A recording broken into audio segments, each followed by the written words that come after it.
Alhamdulillahi Rabbil Alamin. Nous poursuivons avec notre série questions-réponses. À partir de quel moment on doit cesser de boire et de manger et cesser toute chose qui peut annuler notre journée de jeûne? Bien sûr, ici, à l'unanimité des savants, on a le droit de boire et de manger tant que l'heure de l'Fajr n'est pas rentrée. Allah Jalla wa ala dit dans le Saint-Coran: Kulu washrabu hatta yatabayyana lakumul khaytul abyadu minal khaytil aswadi minal fajr. Mangez et buvez jusqu'à ce que se distingue le fil blanc de l'aube du fil noir de l'obscurité. Donc, et il parle ici de al-fajr, l'aube, à pas confondre avec ash-shuruq. Dans le calendrier, on a fajr et on a shuruq. Donc, on doit s'arrêter de boire et de manger ici avant al-fajr.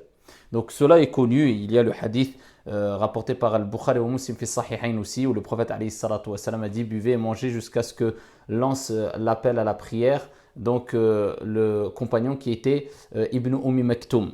Et l'appel à la prière était lancé à l'heure de Al-Fajr pour annoncer l'entrée de la prière de Al-Fajr. Mais par contre, ici on retrouve souvent, ou dans quelques calendriers, ce qu'on appelle Al-Imsak, c'est-à-dire l'abstention. On a écrit dans certains calendriers imsek.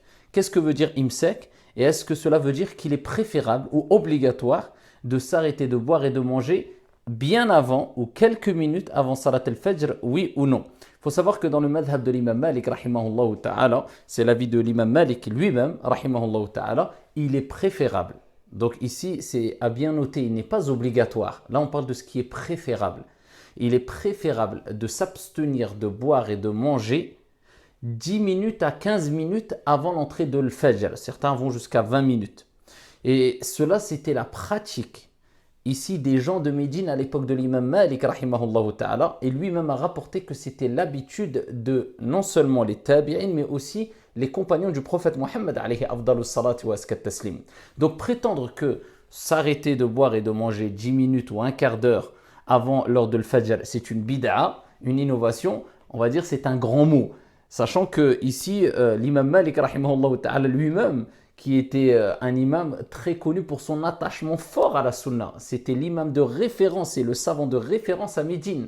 Il avait comme professeur plus de 900 enseignants et parmi eux, plus de 300 tabi'in qui, eux, ont pris et puisé leur science, ici parmi ces professeurs-là, directement des compagnons du prophète Mohammed, alayhi afdalus salati wa askat taslim. Donc il était très proche des compagnons. Et il y avait de grandes références parmi les tabi'in et les tabi'in, ici à l'époque de l'imam Malik, rahimahullah ta'ala.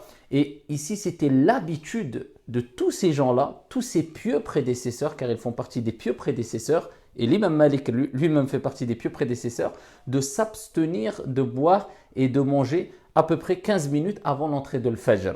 Et ils se sont appuyés sur des textes aussi. Et parmi ces textes, ce qui est relaté dans Al-Bukhari wa Muslim fi Sahihain, où Zayd ibn Thabit radiyallahu anhu wa arda a dit: Tasahharna ma'an nabiyyi sallallahu alayhi wa sallam. On a pris as-sahur, donc le repas du matin avant le Fajr, avec le prophète alayhi salatu wa sallam.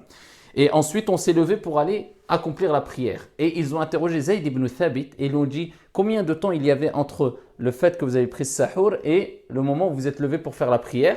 Et il a dit ici le temps de réciter à peu près 50 versets. Et dans d'autres versets et dans d'autres versions Afwan, il est rapporté que c'était 50 versets des sourates du milieu du Coran. Donc les savants ont estimé à 15 à 20 minutes. Et ils se sont appuyés d'autres arguments, bien sûr. Il faut savoir en tout cas que ça, c'était l'habitude ici, comme l'a relaté l'imam Malik, rahimahullah ta'ala, des gens à Médine et des plus grands des savants à Médine à l'époque de l'imam Malik, c'est-à-dire à l'époque des pieux prédécesseurs. De plus, cela va permettre aux musulmans ici de mettre une certaine marge de sécurité, car vous savez très bien qu'aujourd'hui il y a plusieurs calendriers, 12, 15 et 18 degrés. Je ne veux pas rentrer dans des polémiques quelconques, mais ici il faut savoir qu'il y a des calendriers qui sont peut-être un peu moins sûrs que d'autres. Le calendrier 12 degrés, faut savoir qu'il a été ici émis et vérifié par des savants qu'on respecte, etc. Mais il faut savoir que eux-mêmes le disent, hein, il a été basé particulièrement sur at-taysir, la facilité. Et ici, le calendrier de 15 et 18 degrés, c'est les horaires ou les angles qui sont le plus répandus dans le reste du monde. Et je ne sais même pas, hein, je pèse mes mots, mais je ne sais même pas si le 12 degrés est pris comme référence dans un quelconque pays musulman dans le monde. Donc, en tout cas, je ne dis pas que celui qui prend le 12 degrés, attention, sa prière est batela, son jeûne est nul. Non, loin de là. Ici, c'est les gens qui prennent la responsabilité d'émettre ce calendrier, ceux qui prennent la responsabilité. Il n'y a pas de mal de suivre ce calendrier, Inch'Allah. Mais par sécurité, même pour ceux qui suivent le 12 degrés, s'ils préservent déjà ces 15 à 20 minutes avant Al-Fajr, déjà il y a une marge de sécurité qui permettra, Inch'Allah ta'ala, de s'assurer, ou plutôt du moins d'avoir vraiment la conscience tranquille. Et deuxième des choses, c'est un temps qui vous permettra ici, alhamdulillah, de lire un peu le Coran, de faire des invocations ou de faire al-istighfar. Donc voilà, concernant al-imsak, donc c'est pour rappeler que ce n'est pas une bid'a, une innovation, car une innovation c'est ce qui a été émis au nom de la religion, et alors que ce n'est basé ni sur le Coran, ni sur la Sunna, ni sur les faits et gestes et les paroles des compagnons. Et ici, vous avez très bien vu, ce n'est pas du tout le cas. Wallahu ta'ala a'la wa a'lamu ahkam, walhamdulillahi rabbil alamin.